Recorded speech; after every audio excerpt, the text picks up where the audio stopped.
Hello, everyone. Pastor George here with our episode of A New Thing today. And, it's, let me see, it's November 2nd in the year of our Lord 2023.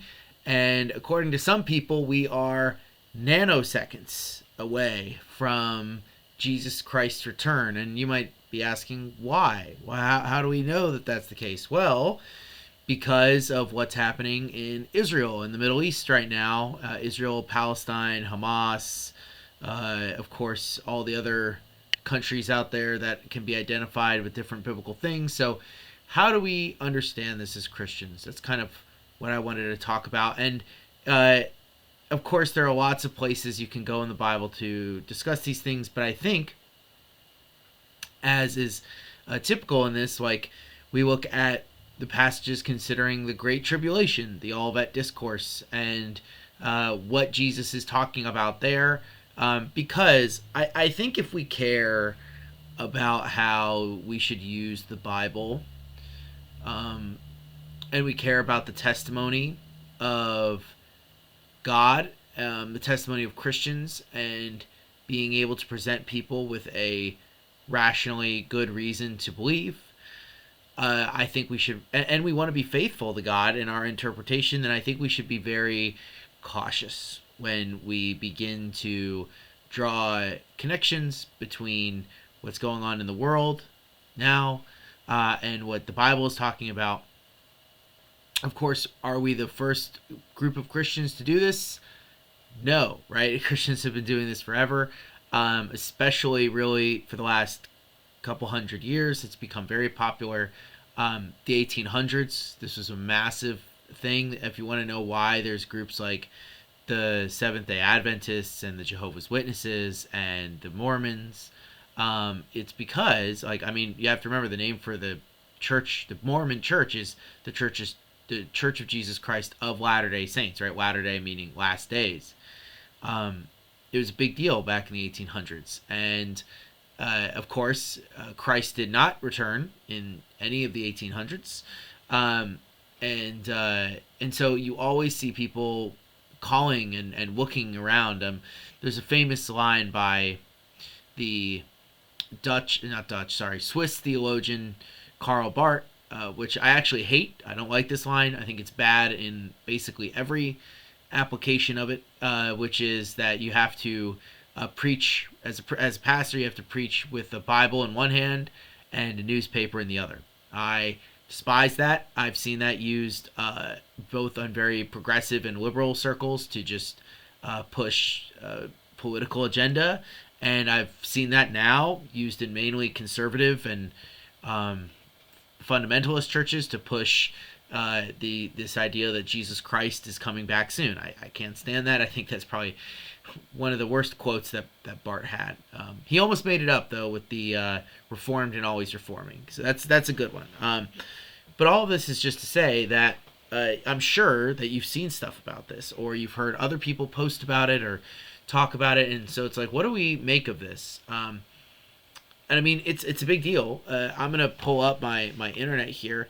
One of the things we're going to look at first is just is where we get these ideas from, right? So here you can see that we have Matthew 24, Mark 13, and Luke 21. I'll talk about the other things in a bit, but just to quickly show you, right? This I just all I did here is as you can see, search Israel end times Hamas, and you can see all of these videos, right? 2.4 million views, 900 million views, 3.6 million, 177,000, 225,000, 602,000, 7.1 million. Well, I guess that's actually not that has to do with actual war footage, but 421,000, right? 1.3 million. So many people are watching. 1.2 million. 364,000, right? And these are from churches or CBN, right, which is a Christian broadcasting network. I'm not a fan of CBN, just in case anyone wanted to know. But still, right? Like it's a it's big deal. It's a money I don't want to say it's just people money. That's a little disingenuous, right? But it's a guaranteed thing for people to get interested in. Um, it's like if you have. I was listening to a video and someone made a really good point where it's like if you have a conference on the Trinity, no one will come, right? If I teach a class on the Trinity, it's not as interesting. But if I were to teach a class on the end times, or you had a conference on the end times and blood moons, all that other type of stuff, right? People would pack the place out. It's absolutely true, right? I mean, I think that it shows that, and that's really not how it should be, to be perfectly honest with you, right? I think people are rightly excited for Christ to come back, but I think wrongly uh, into predicting when that's going to happen, rather than just letting the Word of God kind of stand as it is. So I wanted to talk about the end of the world, what's going on. Not so much politically and stuff like that, because quite frankly, there are people who understand this issue much better than I do. I'm not going to pretend to know or to be the authority on Israel and Palestine, but I will say that I think that it is an issue where I do not think that there's any mandate religiously to support either side, and I think that's going to become clear as we move along, because one of the things that we're going to talk about here is really like how we should view the what's going on, and whether that's connected to the state that calls it Israel now, that calls itself Israel now, or is it completely detached from that. Because one of the places people will go is what Jesus says, right? Because you always have to deal with what Jesus says. And what Jesus says about the end of the world is really summed up in the Olivet Discourse. The Olivet Discourse is a few chapters in the Gospel of Matthew, and parts of Mark and Luke, chapters in Mark and Luke as well, where Jesus is talking to his disciples. If you've ever seen like a church named Olivet, it's referring to this place where Jesus is talking, and on the Mount of Olives, right? And he's giving them, his disciples, teachings. And some of the most famous teachings from the Olivet Discourse are the destruction of the temple and the signs of the end times, as we can see here from Matthew. And I think something to note here is, because you'll see these two things are together, right? Destruction of temple and signs of the end times. We know when the temple was destroyed, AD 70, so we can have an idea of when that's going to happen, but what about everything else? And this is one of those parts of the Bible where if you go here, you're kind of, if you don't understand what's going on, excuse me, it seems like Jesus gets it wrong, right? Because if all of these things are supposed to be connected together, as many people who are calling for the end of the world now, right now, I guess they're not calling for the end of the world, that sounds so, but saying it's happening now in Israel, right, is they've kind of had to reinterpret what's going on here to not refer to whatever's happening in AD 70, but actually to refer to what's going on now, even though the temple's already been destroyed. And that's definitely what Jesus was talking about. I think it's pretty clear from here. And so what people will do is they'll take and pick and things like that. But I think we should be honest to the text, right? I think we should go in and see, what is Jesus talking about, and does this refer to today? So there's three different. I don't want to bore all of you. Not that you should ever be bored with us looking at things in the Bible, but you can see, right, Mark, Matthew, and Luke all have this. I'm going to choose Luke. The reason I'm going to choose Luke, but I'm going to give you the citations if you want to read the other ones. It's Mark 13 and Matthew 24. But the reasons I want to do Luke is because Luke is written to a Gentile audience, right? He actually goes out of his way to explain what's going on for people who are not Jewish, who do not have the knowledge of the Old Testament, because some of the language that Jesus spoke, not some of it, but of course, the language that Jesus was speaking was very contextual to the Jewish people that are his disciples and who he's talking to. And they understood things, right? Like, for instance, in Mark and Matthew, both of them will have a quote where Mark and Matthew will say, uh, in a certain place, right, let the reader understand. Luke does not have that because the reader wouldn't understand. That's Mark and Matthew's way of saying, remember these other ways of speaking in the Old Testament. That's what Jesus is doing here. To Luke's non-Jewish readers, they would have no idea what that means. So Luke here actually does explain a little bit more of what kind of is in the background. But Matthew 24, Mark 13, if you want to look at the other passages and compare them and things like that. So I'm just going to read what Jesus says in the Gospel of Luke chapter 21.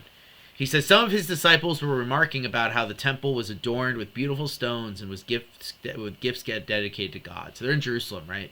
Before this is like before he's handed over to death.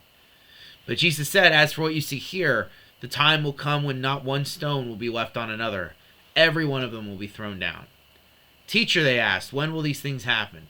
And what will be the sign they are about to take place? He replied, watch out that you are not deceived. For many will come in my name, claiming, I am he, and the time is near. Do not follow them. When you hear of wars and uprisings, do not be frightened. These things must happen first, but the end will come right away. Then he said to them, nation will rise against nation, and kingdom against kingdom. There will be great earthquakes, famines, and pestilences in various places, and fearful events and great signs from heaven. But before all this, they will seize you and persecute you. They'll hand you over to synagogues and put you in prison, and you will be brought before kings and governors, and all on account of my name. So you will bear testimony to me. Make up your mind not to worry beforehand how you will defend yourselves, for I will give you words and wisdom that none of your adversaries will be able to resist or contradict. You will be betrayed even by parents, brothers and sisters, relatives and friends, and they will put some of you to death. Everyone will hate you because of me, but not a hair of your head will perish. Stand firm and you will win life. When you see Jerusalem being surrounded by armies, you will know that its desolation is near. Then let those who are in Judea flee to the mountains. Let those in the city get out, and let those in the country not enter the city, for this is the time of punishment in fulfillment of all that has been written. How dreadful it will be for those days for pregnant women and nursing mothers. There will be great distress in the land and wrath against this people. They will fall by the sword and will be taken as prisoners to all the nations. Jerusalem will be trampled on by Gentiles until the times of the Gentiles are fulfilled. There will be signs in the sun, moon, and stars. On the earth, nations will be in anguish and perplexity, the roaring and tossing of the sea. People will faint from terror, apprehensive of what is coming into the world, for the heavenly bodies will be shaken. At that time they will see the Son of Man coming in cloud with power and great glory. When these things begin to take place, stand up and lift up your heads, because your redemption is drawing near. He told them this parable. Look at the fig tree and all the trees. When they sprout leaves, you can see for yourselves and know that summer is near. Even so, when you see these things happening, you know that the kingdom of God is near. Truly I tell you, this generation will certainly not pass away until all of these things have happened. Heaven and earth will pass away, but my words will never pass away. Be careful, or your hearts will be weighed down with carousing, drunkenness, and anxieties of life, and on that day will close you on suddenly like a trap, for it will come on all those who live on the face of the whole earth. Be always on watch and pray that you may be able to escape all that is about to happen, and that you may be able to stand before the Son of Man. Each day Jesus was teaching at the temple, and each evening he went out to spend the night on the hill called the Mount of Olives. And all the people came early in the morning to hear him at the temple. So, that's Luke chapter 21, outside of the famous widow's offering at the beginning, because that comes before this little thing. So that's the Olivet Discourse, or part of the Olivet Discourse anyway, from Luke 21. And you can see here that that Jesus is talking about some crazy stuff. And there's something that's problematic about what Jesus says here, right? And it's verse 32 and 33. Truly I tell you, this generation will certainly not pass away until all these things have happened. Heaven and earth will pass away, but my words will never pass away. So we have a conundrum here, right? So if this is supposed to be talking about the end of the world, then we have to understand, well, it didn't end. And if we are to take seriously, right, the ideas of Deuteronomy and the Old Testament, when it talks about how you judge false prophet, right? Well, they make a prophecy and it doesn't come to pass. they're a false prophet. And if we want to say that this refers to the end of the world, as many people today want to say it refers to, right, that then Jesus is a false prophet.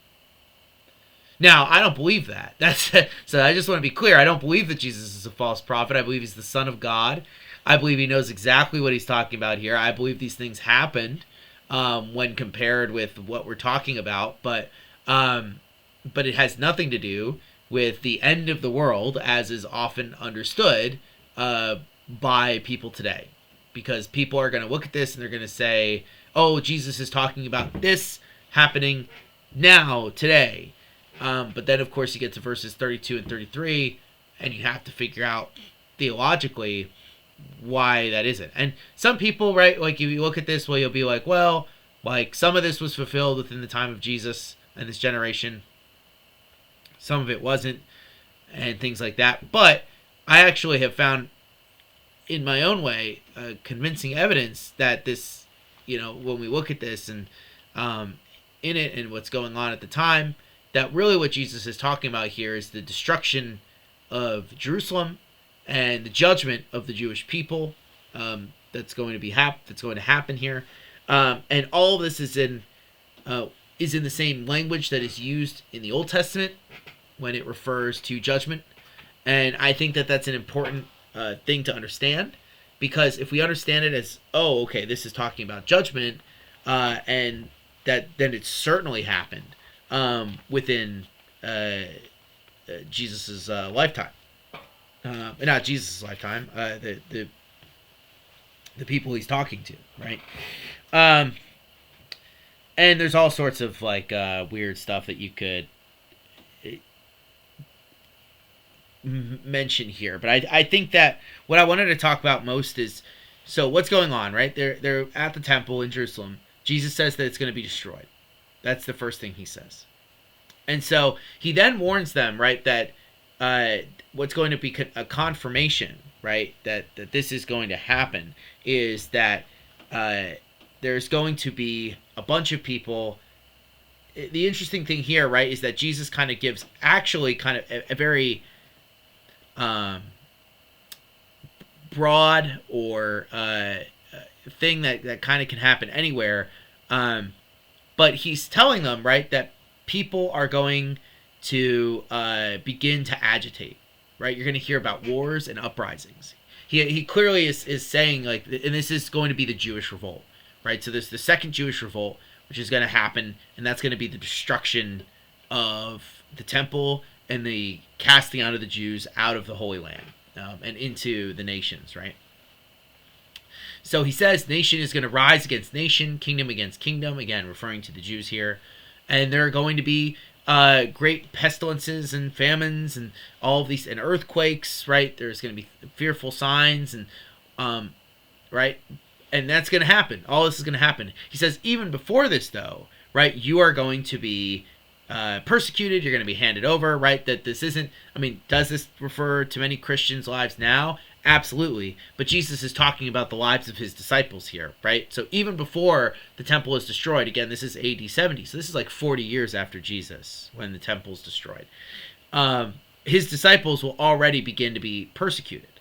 And of course, like, he says, not a hair of your head will perish. Of course, people are going to die, right? Stephen dies. Luke wrote Acts, and he wrote the Gospel of Luke. He knows this, right? So it's not as though this is some embarrassing thing. If it was that no Christian was going to die, they'd cross that out, right? But there's this idea of that you're not going to eternally lose your life, right? You're going to stand firm and you will win life. That's what Jesus is saying to them.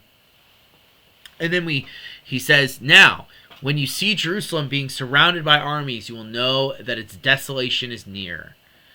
And I know, and so, like, this is not referring to what is going on now, right? It's not referring to Russia and China as some Gog and Magog type situation here, right?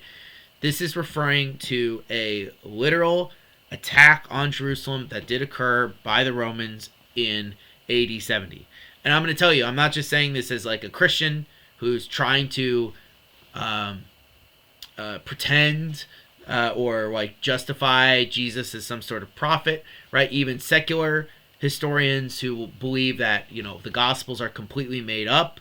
Our people would say, well, the reason that this is in all the Gospels or in the Synoptic Gospels, Matthew, Mark, and Luke, is because this is an event that actually occurred, and Jesus' followers are trying to change it back to him. I think that's wrong. But that's I just want to show that I'm not just making this up. This is a very common belief about what Jesus is talking about, right? He's not talking about the end of the world here. And you want to know why? I can tell you why, because I have a question for anyone who believes that this is talking about the end of the world. Can you escape God's judgment by running away?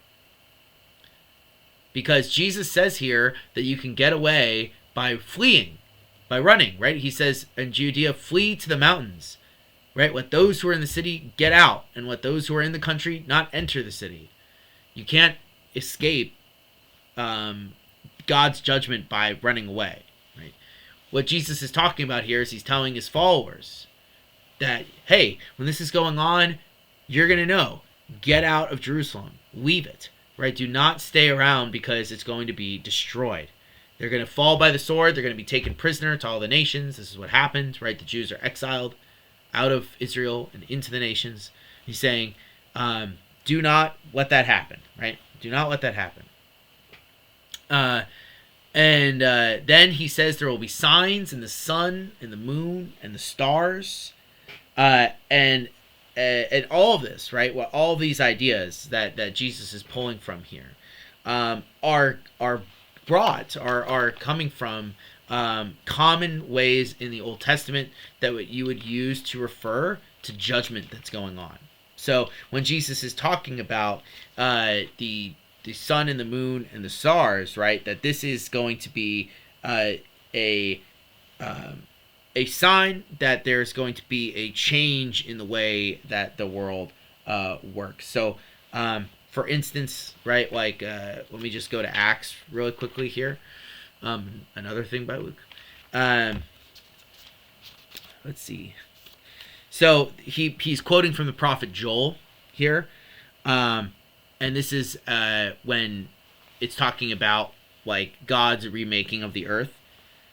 And they're talking about the bringing of the Holy Spirit, right?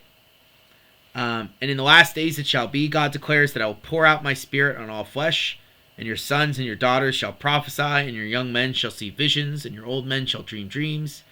Even my male servants and female servants in those days I will pour out my spirit, and they shall prophesy. And I will show wonders in the heavens above and on the earth below, blood and fire and vapor of smoke. The sun shall be turned to darkness and the moon to blood before the day of the Lord comes, the great magnificent day. And it shall come to pass that everyone who calls upon the name of the Lord shall be saved. So this idea, right, that there's signs and moons and stars, this is signaling this new age that the church is that Israel has moved into, right? Israel being believers in God here, and that's what's happening, right? And so this is now describing what's going on now, right? So everything before this is talking about the destruction of Jerusalem and the bringing of judgment upon the Jewish people, right? For their rejection of Christ. That's what is going on here. I know a lot of, especially when we talk about Israel, a lot of people don't want to talk about that, but that's what's happening. That's what God is doing here. And so, and I should say by Jewish people, I mean Jews who've rejected Jesus. Obviously, Jewish Christians aren't included in this. We're going to talk about them in a little bit. And so what he's saying is listen, when you see these things, right, when you see all these other things take place, you know that I'm right and that this is true and that your redemption is drawing near, and I will come back. That's what he's saying, right? Now he's not, when he says this, right, look at the fig tree and all these trees when they sprout leaves. You can see for yourselves, you know that summer is near. Even so, when you see these things happening, you know that the kingdom of God is near.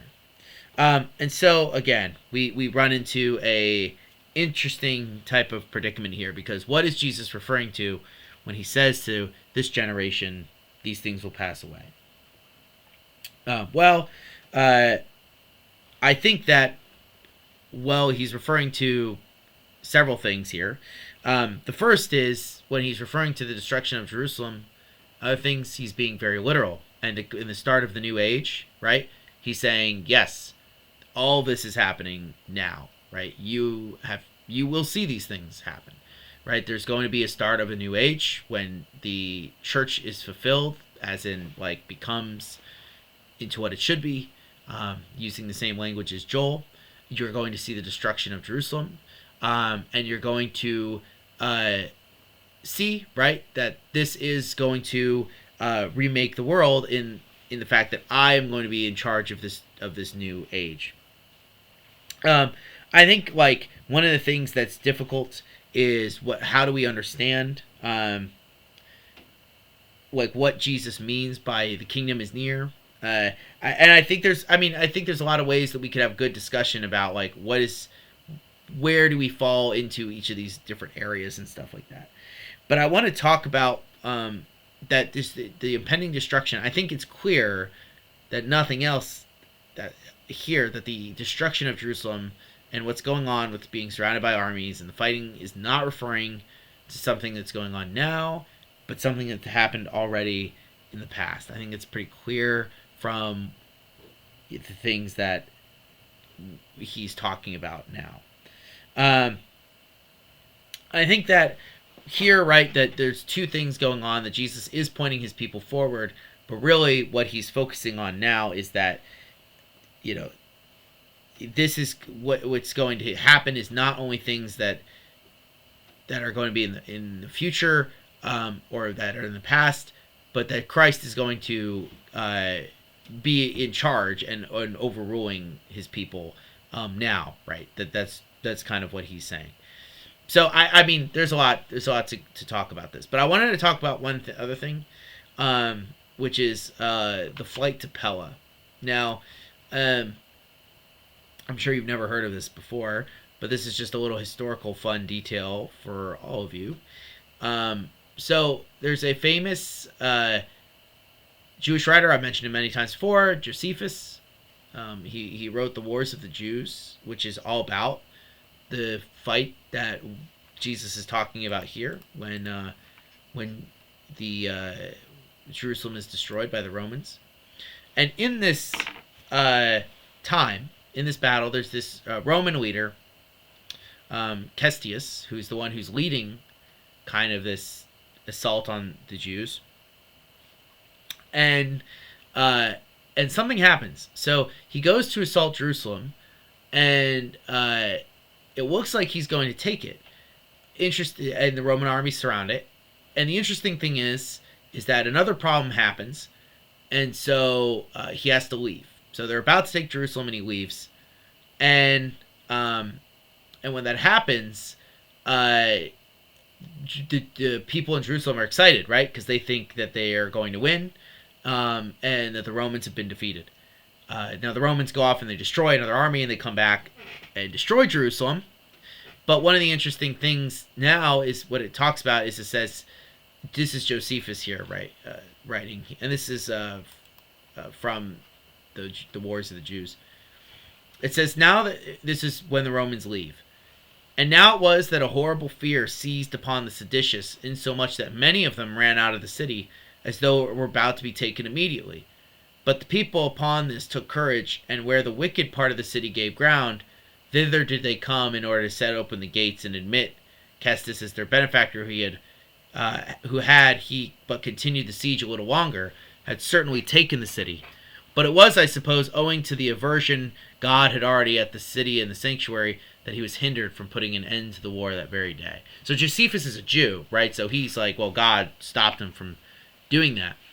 So the idea here, right, is that he leaves and these people flee.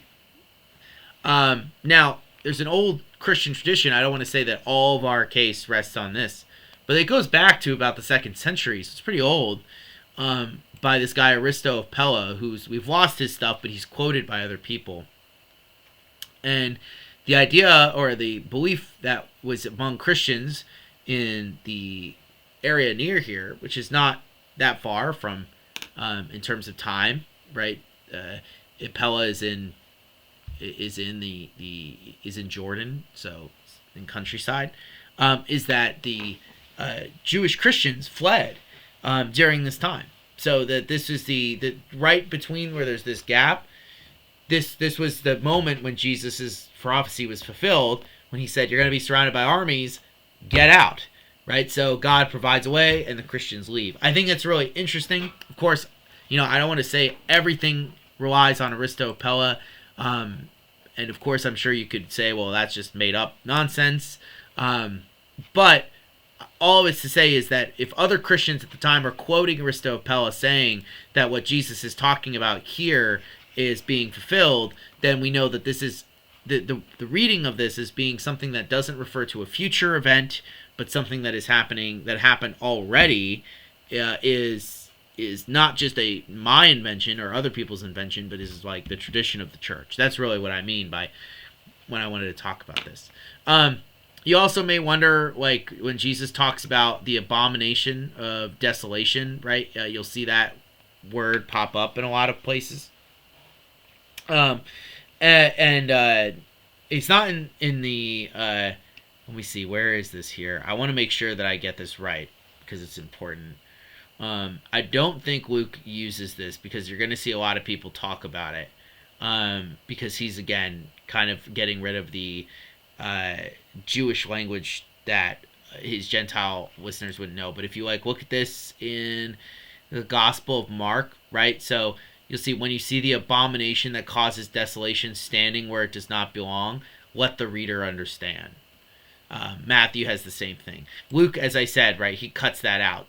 So he tries to, he uses a lot more obvious language. But this is a reference, right, to the fact that the Romans would be in the temple and destroying it and things like that, right? And again, this is like where you see Jerusalem surrounded by armies. That's how Luke is saying. He's trying to get that point across. Lots to talk about here, right? Lots to talk about. I don't want to spend... I already spent... Let's see, how long is this thing? 32 minutes, so I can't go much longer. But all this is to say, right? You're going to run into so many people that are going to be talking about how this is the end of the world. I want to be clear that this is not what Jesus is talking about in the Great Tribulation. And I think we need to be very honest with ourselves when we look at that passage about, like, how are we interpreting what Jesus is saying? Is it talking about something today? It doesn't seem like Jesus believes that. It doesn't seem like early Christians believe that. And it doesn't seem like the text is talking about that. It seems to refer to a very specific thing that happened back in AD 70. So all that's to say, I hope you found this at least a little interesting. I know it's a little bit more focused and on a text and not as like video heavy, just mostly looking at the screen. And I apologize for that, but sometimes you just got to just look at the text. So, and there's more to do with this. So anyway, I wanted to focus on that first part anyway today. Next week, I'm going to talk about the this generation part, because I think it's really important to do a deeper dive into what Jesus means by this generation in this text. I talked a little bit about that today, but I want to give it more time. So that's what we'll talk about next week. I hope all of you guys have a wonderful rest of your Thursday, and I will see you on Sunday at worship and next week in videos. So have a wonderful day, and peace out.